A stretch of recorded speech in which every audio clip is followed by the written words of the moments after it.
वाह वो तो दिखाई देता पक के एकदम यल রেড রেড হয়ে গিয়া। হ্যালো ফ্রেন্ডস, দেখো এখানে কতগুলো এই ছোট ছোট নারাঙ্গি বলে না, ওগুলো ভরা হয়েছে একদম পেকে, পুরো ডালটা একদম তোমরা দেখলেই বুঝতে পারবে কতটা পাকা হয়ে গেছে।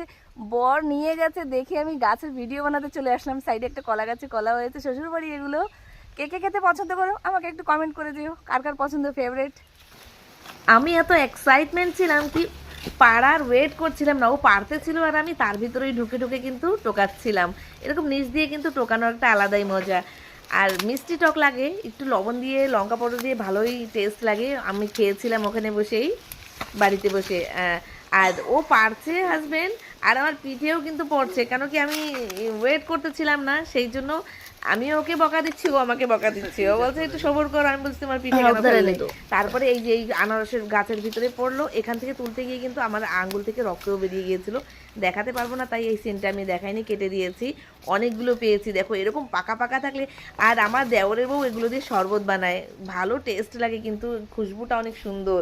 এইসব ছোট ছোট আনন্দ কিন্তু ধরে রাখতে হয়, পরে যখন বয়স হয়ে যাবে এইসব দেখেই তো মনে পড়বে আগের কথা, তাই না বন্ধুরা? তো ভিডিওটা কেমন লাগলো আমাকে অবশ্যই কমেंट बॉक्स में बोले जाबे। कैसा लगता? बस घर का बगीचा में खुद का पेड़ से तोड़ने,